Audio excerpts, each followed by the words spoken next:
ছোট্ট একটি গ্রামে বাস করত রিফাত নামের একটি ছোট ছেলে ও তার মা।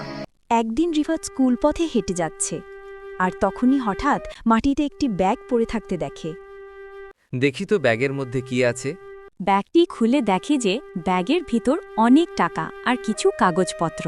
তারপর সে ব্যাগটি তার মায়ের কাছে নিয়ে যায় আর বলে যে, ও মা, দেখো ব্যাগের মধ্যে কত টাকা। কিন্তু ব্যাগটি তো আমার না, ব্যাগটি অন্য কারো মনে হয় মাটিতে পড়ে গেছে। বাবা, এই ব্যাগটি তো তোমার নয়। তাহলে তুমি ব্যাগের মালিককে খুঁজে ব্যাগটি ফেরত দিবে, ঠিক আছে? ঠিক আছে মা, আমি কাল স্কুলে যাওয়ার পথে থানায় যে ব্যাগটি জমা দিয়ে যাব। পরের দিন রিফাত থানায় ব্যাগটি পুলিশের কাছে জমা দেয়। খুনি পুলিশ কাগজপত্র দেখে মালিকের খোঁজ বের করে। তারপর ব্যাগের মালিক থানায় চলে আসে আর বলে যে, বাছা, এই ব্যাগের ভেতরে আমার গুরুত্বপূর্ণ কাগজপত্র ছিল। তুমি আমাকে এই ব্যাগটি ফেরত দিয়ে আমার বড় উপকার করলে বাছা। তারপর রিফাত স্কুলে চলে আসে আর শিক্ষককে এই কথাগুলো বলে।